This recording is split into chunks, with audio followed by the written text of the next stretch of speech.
Hey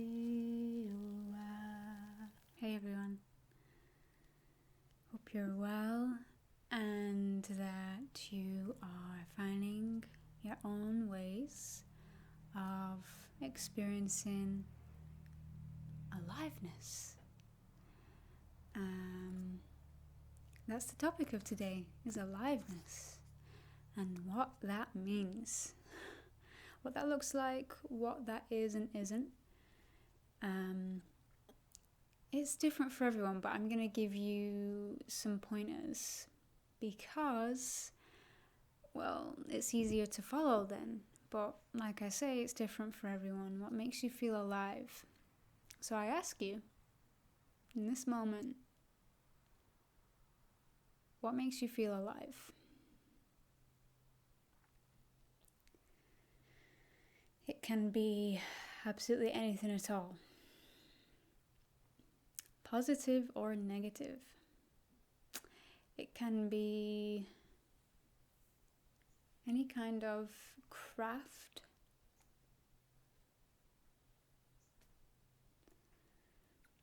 Yesterday, I really fell into this aliveness because I pulled a couple of cards from the New Earth deck.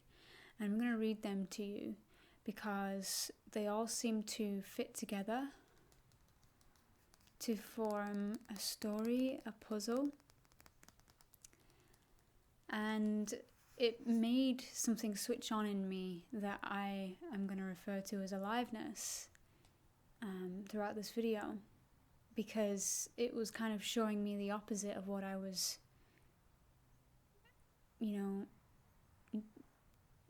these cards, they talk to the opposite of aliveness, right? They tell you when you're not in your aliveness body. So I'm going to read these to you, and then we're going to explore some ways in which you can become more alive. Here we go. All right, you ready? So it says here,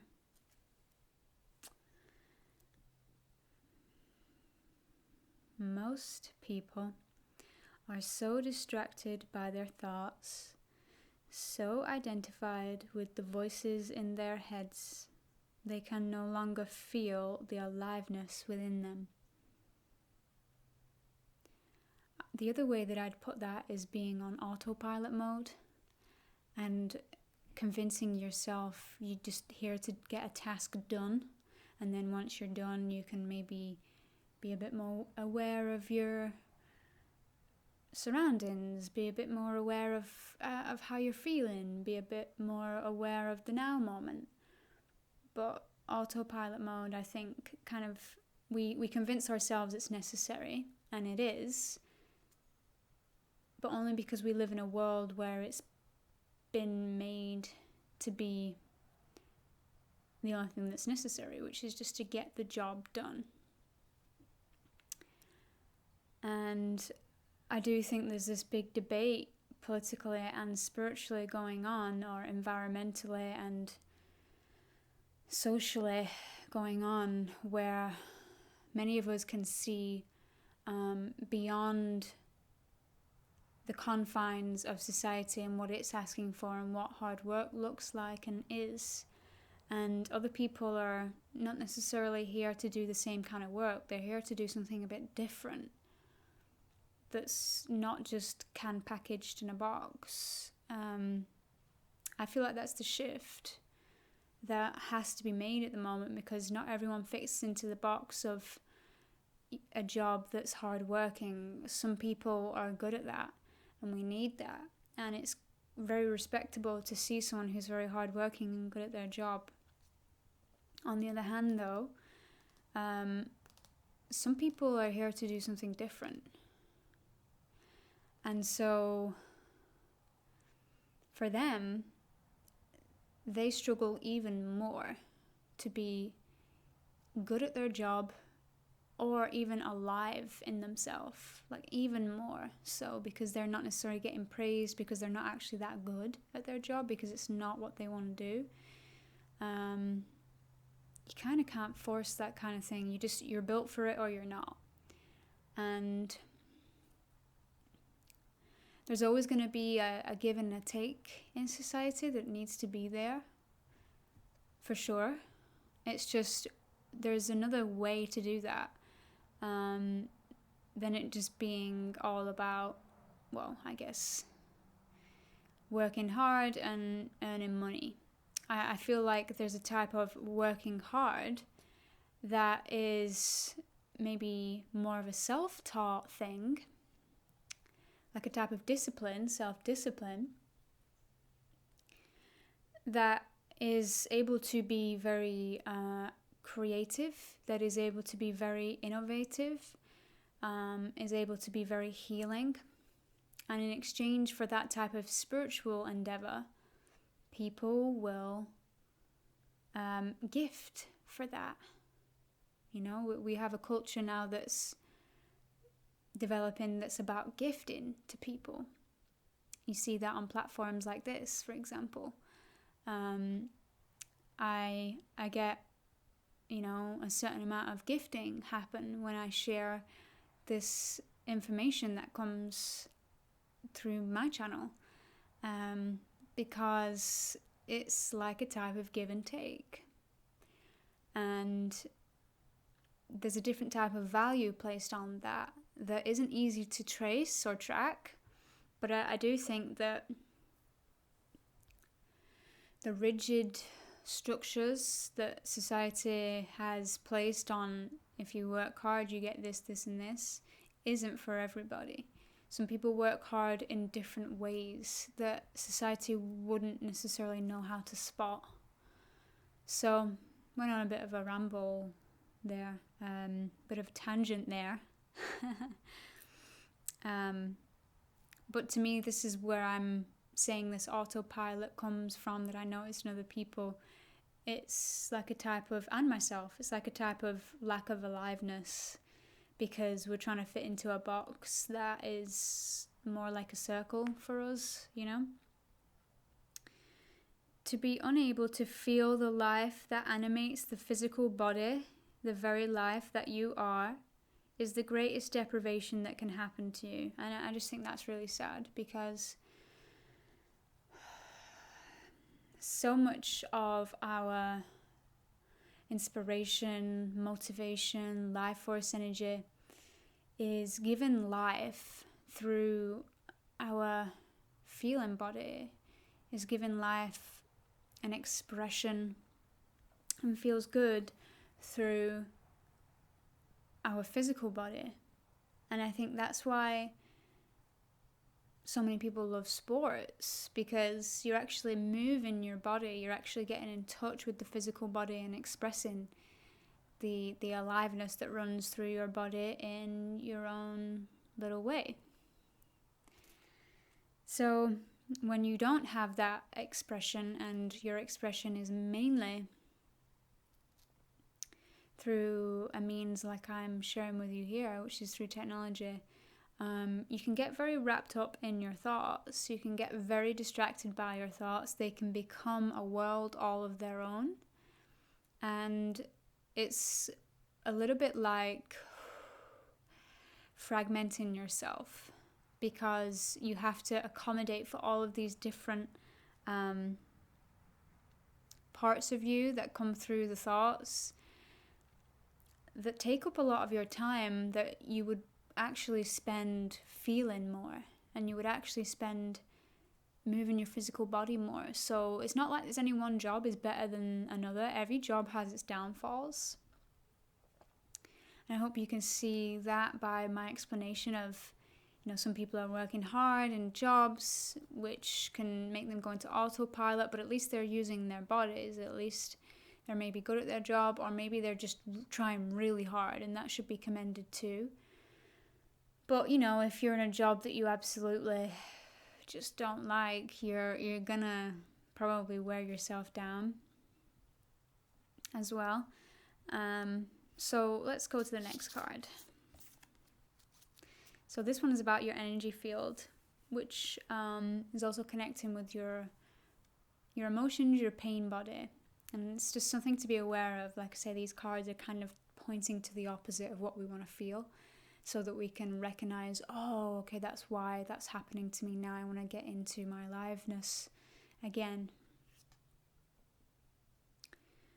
The energy field of old but still very much alive emotion that lives in every human, almost every human being, is the pain body.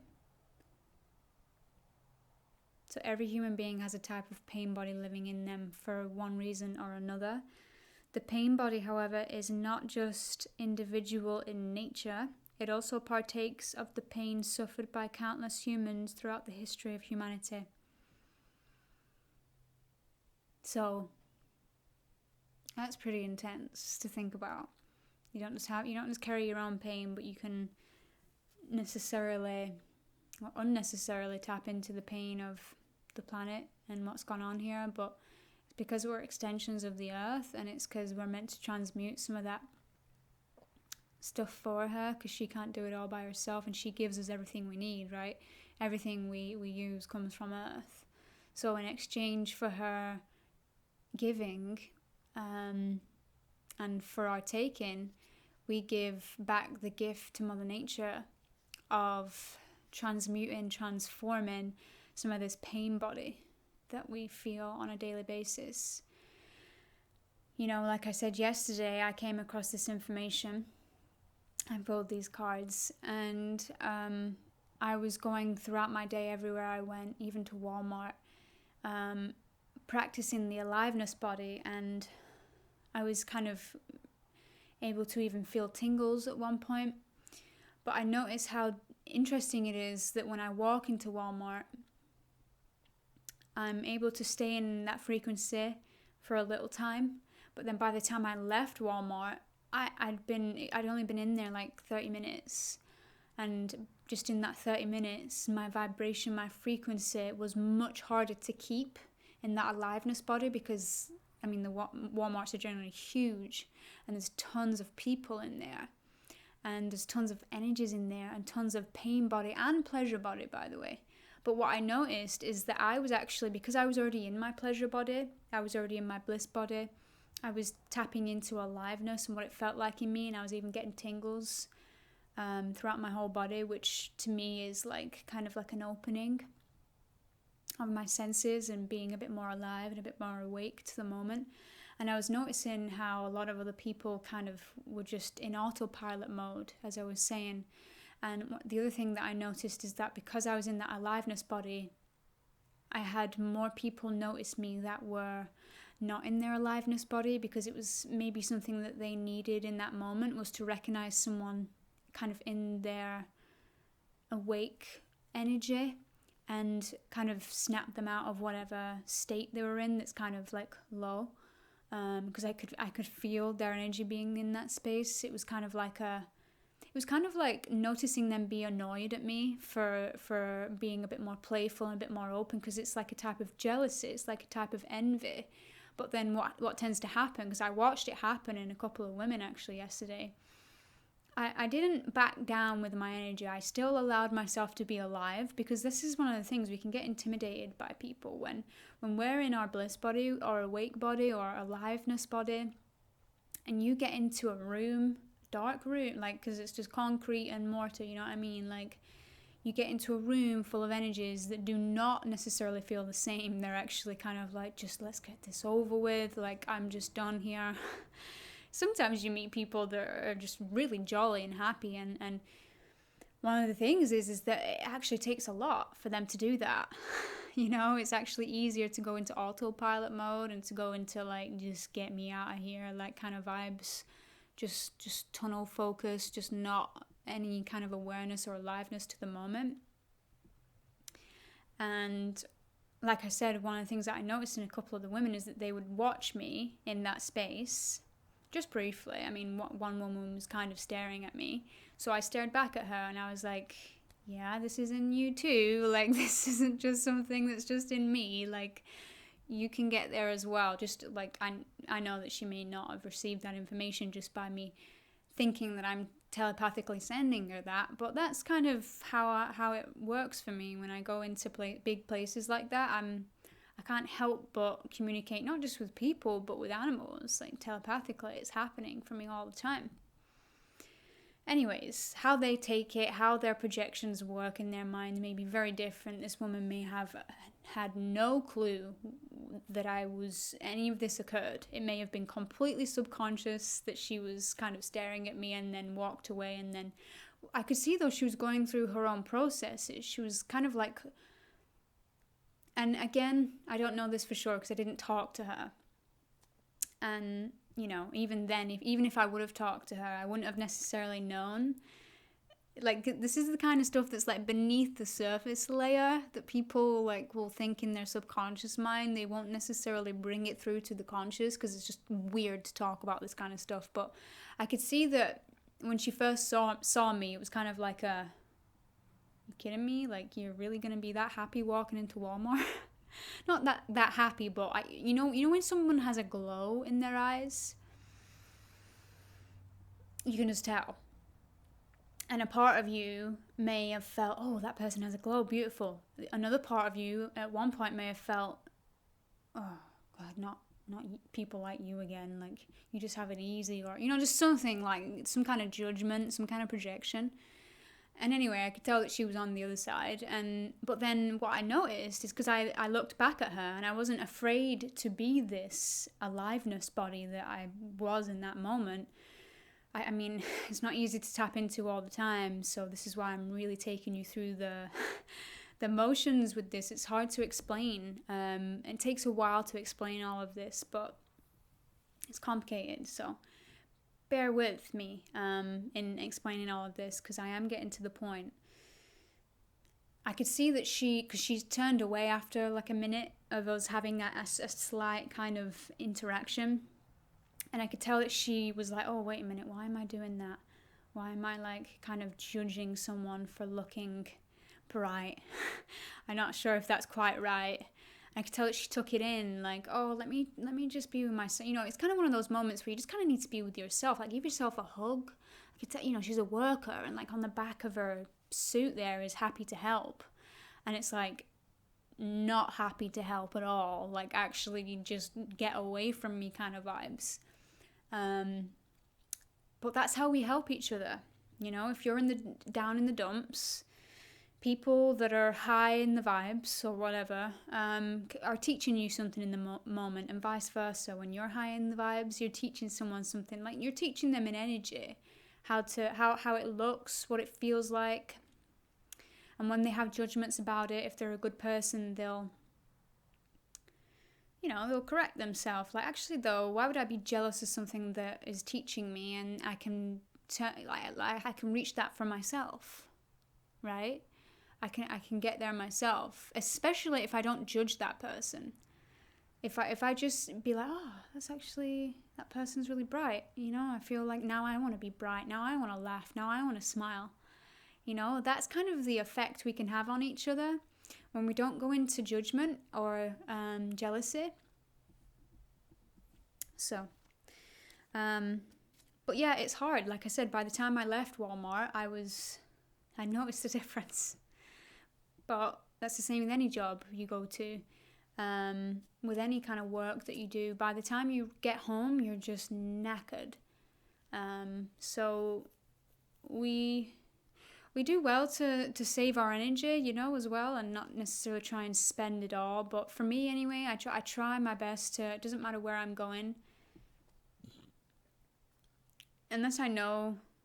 I don't know, I just feel like everywhere you go, if you just try and be authentic and you try and be alive in yourself, it's going to help more than if you just save it for like your favorite people, for example. Because I had a tendency to do that. I would be kind of like,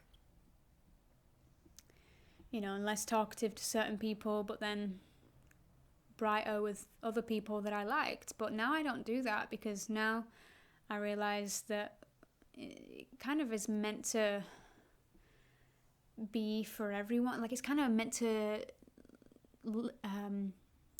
how do I say? It's meant to saturate into all of your day, not just little blips of your day. But it's up to you. You know, everyone has their own style and way of doing things. So, next card. The remnants of pain left behind by every strong negative emotion that is not fully faced, accepted, and then let go of, join together to form an energy field that lives in the very cells of your body. So again, bit of a dank realization, but it's getting us to realize that we carry the pain body in our very cells, so that we don't necessarily identify with the pain every single time. We just know that it's maybe something that's trapped, and that it's remnants of something that we didn't deal with at one point in our lives. And so now we just have to make space for it. Okay, next card.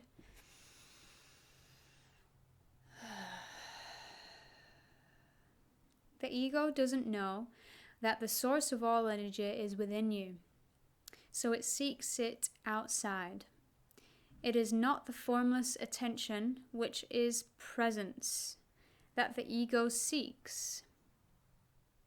It is not the formless attention, which is presence, that the ego seeks, but attention to some form, such as recognition, praise, admiration, or just to be noticed in some way, to have its existence acknowledged. This one's huge, because I feel like this is what we do. For me, I'd say it's probably what I do like 70% of my day. I look toward being, I look towards some kind of form to validate my existence. And I think that's okay. If you're doing it a bit more on the scale of, say, 51% of the time, and then 49% of the time, you're focused more on this formless attention, which is presence. Because then you don't need the next Starbucks to fill you up. Then you don't need the next video to keep your attention focused on something else other than the screen of your own life. Then you don't need another person to fill you up. Then all you need is an attention to the bliss body, an attention to aliveness within you that's coming from a formless presence, both around you and within you. It's kind of, it links the two. So I would say that aiming for 49% of this, and 51% of the time, yes, we can look outside of ourselves for that, because we are living in a world that requires us to go within and without. But you know, you might have your own ratio there that works for you. Like I say, I think I do go out 51% of the time, at least 70% of the time, if I'm being honest, which is okay. You know, I wouldn't know actually. I've never measured it. Maybe I don't go out as much as that. I look for that gratification a little bit more subtly. I don't really look for it, well, unless you count this video as looking for attention, not so subtly. But I'm teaching at the same time. This is a service, so don't get it confused with providing a service, because that's what I say with the ratio of at least 49% of you should be going to the outside world, unless you're taking the aesthetic path and becoming a monk.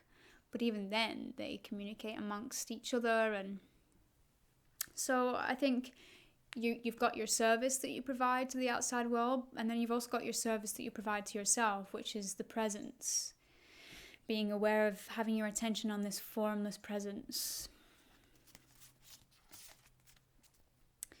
Whatever the ego seeks and gets attached to are substitutes for the being it cannot feel. So, when you're providing a service, as an example of this, it'll just feel like it's what you're here for, right? There won't necessarily be an attachment to it. There'll just be a type of not stopping yourself from doing what you do. But an attachment that the ego seeks, which is a substitute for the being that it cannot feel, which is a substitute for the aliveness that it cannot feel, is when we get addictions to things, to things that aren't really providing us with, they're providing us with information perhaps, they're providing us with a type of joy in the moment. But it's the type of joy that has to come from something outside of us that also has to be repeated every single day. That's where it becomes slightly more, if it's not balanced with finding that same attention, with finding that same gratification, with finding that same joy from inside of you, if it's not balanced in that ratio we just talked about,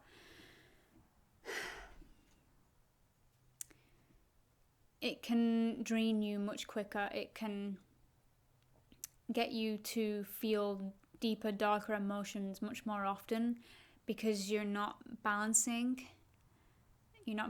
yourself with your own internal needs, with the external needs. You're thinking that you only need the external needs to be met when you don't. You have to meet your own internal needs yourself, and only you can do that. And it's presence, and it's just being aware of that aliveness that's within you. Like that aliveness that's within you, it's just a feeling in your physical body. It's just an animation, it's just an expression that's inside of you that you can't grasp, but you can develop it. You can feel it. As it says here, whatever the ego seeks and gets attached to are substitutes for the being it cannot feel. So if you're lacking in feeling, then you want to indulge in feeling. You want to try and feel as much as you can. And not necessarily use outside substitutes to do that all of the time, because it will drain you. But if you can indulge in feeling body, just by breathing, just by being aware of your aliveness that's within you, this is one of the best things we can do and one of the hardest things we have to do. So this is why I teach about it. I joked yesterday on the premiere that the name for this channel should be introspection, because that's basically where I'm coming from in most of my stances with this channel. However, I know that we have to balance everything. So that's why I talk about the external, the extroversion side of it as well. Alright, this is the last card, and then we're going to get into some ways we can feel alive. Thinking isolates a situation or event and calls it good or bad, as if it had a separate existence. Through excessive reliance on thinking, reality becomes fragmented. This fragmentation is an illusion, but seems very real while you're trapped in it. I'd say the example of this, when you're relying on your thoughts too much, is when, like I seen it yesterday, there's a creator that I follow. I follow many amazing creators, and each one of them inspires me in different ways. And anyway, on one of her posts, I saw this person type out at least 4 questions in one post. And I bring this to your attention because it's kind of like, that's when you know it's gone into obsessive thinking. It's like you have question after question after question. I've very much been like that since I was a kid. Kids are meant to ask questions. They're curious. But there is a certain amount of, and I'm not saying because I know how it feels to be told to shut up when you're having when you're asking lots of questions. It doesn't feel good. That's not how you should treat a child or an adult for that matter. And I'm not saying that you should just ignore the person either, but when they have so many questions, what I'm saying is you point them toward an answer, that ties it in with something more than just another thought. It links it in with like doing something physical, like going for a walk, like, turning your attention to your feeling body, turning your attention to anything at all that kind of gets you out of being in thought land all day, every day. I know we're basically there all day, every day. We're basically always in our thoughts. But that's why, as I said earlier, I think our culture is so interested in things like sports, because it gets us out of the head and into the body. And it's the same with, even music, even yoga, even drawing, anything that kind of can make sure, because the thing is about Thoughtland is it's infinite. So you may create your own fragmented realities that can not be so easy to get out of. Like I said, with all of these questions that this person was asking, it was like watching someone cave in on themselves, kind of go into a black hole that just spirals, because you can't ever, there's never really an answer. And that's the thing about the mind, that it doesn't want to ever admit. That's the thing about the ego, it doesn't want to ever admit. It will never get it. It will never get it. What we're pointing to in this life is something that is only felt, is only experienced. And the mind can have a heyday, and it can get wise, and it can understand things on a deeper level. But as it's saying here, if you rely on the thoughts all the time to get you through your reality, it doesn't work. It doesn't work. You need to balance it with the feeling body, because the thoughts, even though they seem the most wise of all, they'll never get the truth of this place, which is that you have to experience the energy within you and around you to even get a sense of what this place is about. And even then, you stop asking questions, because the question just leads to more questions. You just enjoy the moment instead, and you be grateful for it. Just enjoy the moment. And that's what aliveness is all about. It's not about lingering too much. But I know this channel is all about thoughts and conversation and introspection, so I'm really doing my best here to let you know that it's important to think. Not too much, though, like anything. In moderation. All right, well, now, what is aliveness? What is it? I've written some notes from yesterday that I've got here, but what I'll say is that aliveness is always changing within you. So, like I said yesterday, I had that experience in Walmart, and then I had an experience in the forest as well. We went for a little walk, and I had this experience of seeing everything as a conscious living being, and enjoying that conscious living being inside of myself, as well as all around me. It's kind of like when the two worlds collide and they come into one. And I had this beautiful experience where I was walking through the forest, and I just decided I wanted to run. I just wanted to feel my body run and just get into that groove for a second. Then all of a sudden I come onto a clearing, and there's a big lake. Never seen it before. New adventures every single time. They make me more alive. Like when I come to a new piece of nature or a forest, it makes me feel good. Makes me feel. I'd say that's what makes me feel most alive. It's going on new adventures. And I came to a little lake. We came to a little lake, and there was a bunch of these fish in there. They looked like silver goldfish. I really don't know what kind they were, but because I tapped into my aliveness body, I could tell that they were like bouncing off of me, because all of this big school of fish, they're about this big, they were swimming toward me, and they all kind of stopped when I got to the the water, and I kind of bent down, and they were just swimming back and forth, and then they'd look at me, and then they'd kind of move a little bit, but then they'd always come back and they'd look at me. And it just made me want to jump in the water and just play with them and just swim with them. And it was just a moment of feeling like when you're alive, your environment will become more alive back with you. When you're angry, when you're fearful, your environment will become more fearful and reflect that back at you. I noticed that a lot. But like I said, with the Walmart experience, sometimes your environment will reflect back at you something that's a teaching lesson for both you and the environment, where it's like you know yourself, you know that you're not the cause of this fear that's going on in the room, for example. You may just be there to hold a torch, to hold a light.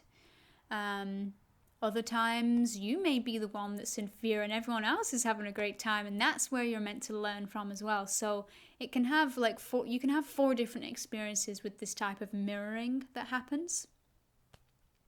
Some's for your benefit, some's for someone else's benefit, and some's for mutual benefit. And I feel like the mutual benefit is kind of where I want to see society go into more often. It's kind of like, I think it's fine having tit for tat, where you're down and someone else is up, and you both kind of do this thing, and that's okay too. But it'd be nice to have more of that mutual mirroring that's alive, where, like I said, I came to the water and all of these fish, they were a few inches from my hands because I had my hands in the water, and I was just kind of low, and I just felt like they were just with me in that moment, and little moments like that of aliveness, I feel grateful. I feel very lucky to be able to experience them with animals and with nature and with people. One of the things that I've absolutely loved, just since yesterday, in learning about this aliveness, is the notion where, how I said in the beginning of this video that it's okay, like aliveness to you can be anything that's positive or negative. Because the thing about the negative side is that we experience that no matter what, all right? And for me, like adrenaline, like a type of adrenaline rush or junkie moment, definitely can feel negative to me sometimes, especially when it zaps my adrenals, overloads my adrenals.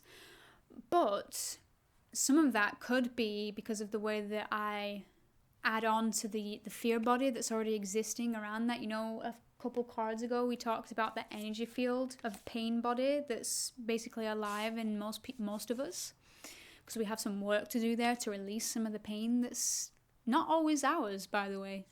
Can be from the pain that's been here for decades, because we're transmuters, we're transformers in real living time. Once we've done some of that work, we can actually move forward with the negative experiences and experience them as a type of aliveness. Like, have you ever gone into so much fear that you numbed yourself out with whatever kind of things? There's so many different ways to do that, to distract yourself, including technology. It can be quite numbing, actually, depending on how you use it. Like any tool, depending on how you use it, it can numb you out or it can bring you good things. Okay? So one of the things that I've loved experiencing just this last day is a couple things that make me nervous, like speaking to people and making phone calls. I've been thinking about them from the perspective of, here's an opportunity to become more alive. Here's the opportunity to feel some of that maybe less than good feelings, like the kind that the pit in your stomach kind of feeling, or the ones that come with like OCD thoughts kind of feelings. Well, here's your chance to make you feel alive too. And that for me has really changed my perspective, and I'm gonna work with it as much as I can every single day, because it feels like, for the time being anyway, it's a nice way to look at it. You're feeling alive. all that unexpressed creativity that's coming in the form of anxiety, it's making you feel pretty alive, right? So how about you just express it? Like, do some...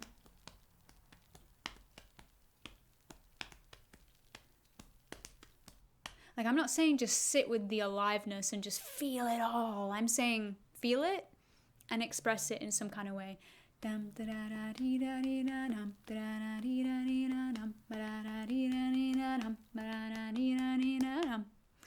what I was doing yesterday, was feeling it and then expressing it. Because like I say, with things like fear or anxiety, we can move it through by expressing ourselves in that moment. Because sometimes it's not just we're just fearful, it's just we're having all of these energies swirling around in us and we've got nowhere to put them.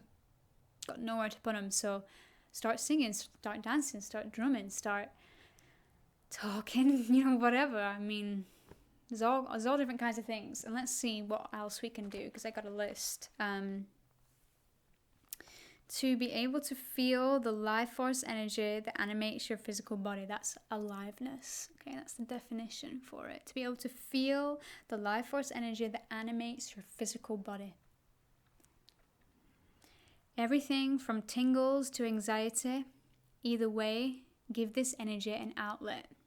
So whether you're feeling alive with tingles or you're feeling alive with anxiety, give this energy an outlet. And that's what I did yesterday. So walking into Walmart, yes, I may have had a tiny bit of nervosa because every time I walk in there, it's like there's no sun, there's no, you got to conjure up all of those natural elements, organic elements from inside of you now, and you are organic, so you can do that just fine.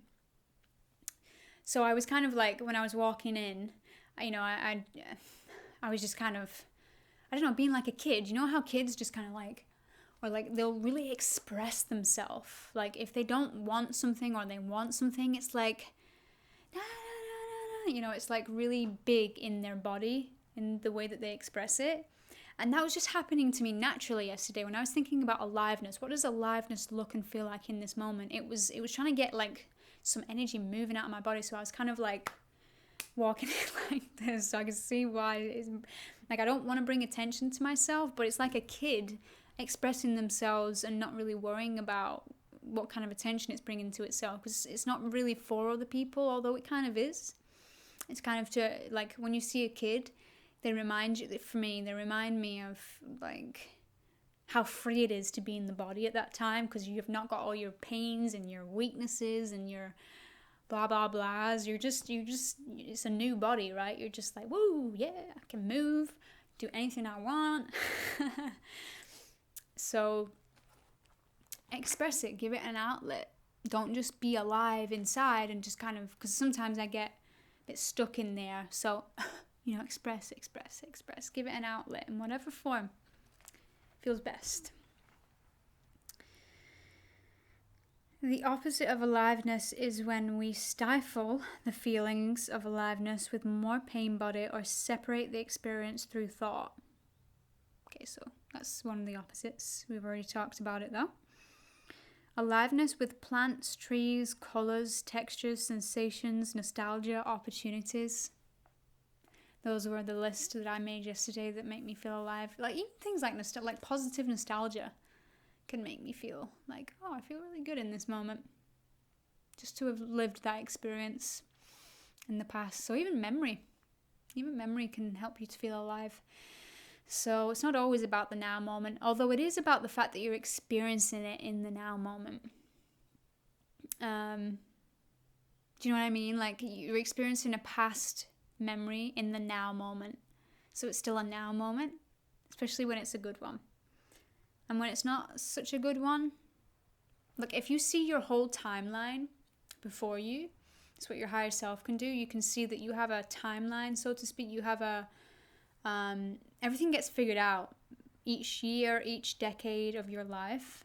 Something that you did 10 years ago might come up now as a thing of, oh, that's what that was for. You might have a eureka moment. So if you're having a bit of trouble in a moment, something's happening in your environment that's like, what is this even for?